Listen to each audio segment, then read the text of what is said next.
සුබ දවසක් ඔයාලට.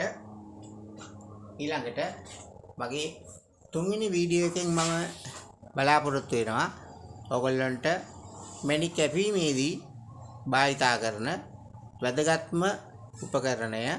ඒක නැතුව අපිට ගලක් සම්පූර්ණ කරන්න බෑ. ඒක තමයි ෆැසටර් එක.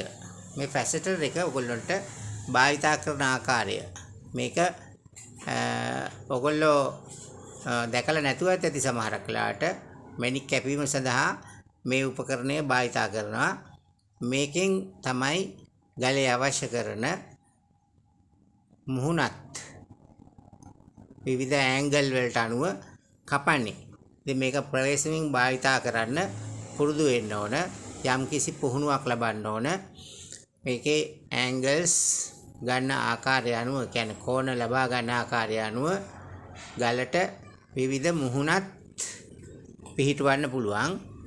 ඊට පස්සේ ඒ ආකාරයට ගල සකස් කරගෙන ඊට පස්සේ තමයි පොලිෂ් කරලා අවශ්‍ය කරන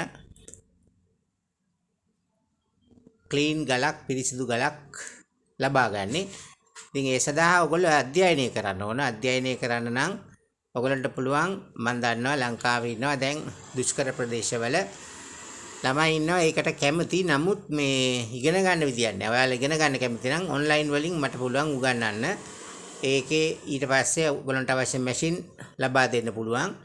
ඉතින් කැමති කට්ටියට අපිත් එක්ක සම්බන්ධ වෙන්න පුළුවන්.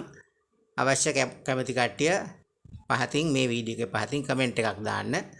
එතකොට අපිට පුළුවන් සම්බන්ධ වෙන්න. වීඩියෝ එකේ පහත ඔයගොල්ලන්ට අවශ්‍ය තොරතුරු තියෙනවා. සොයා බලන්න පුළුවන්. එහෙම නැත්නම් මේ දුරකථන අංකයට කතා කරන්න 071 49 84 511. ස්තුතියි.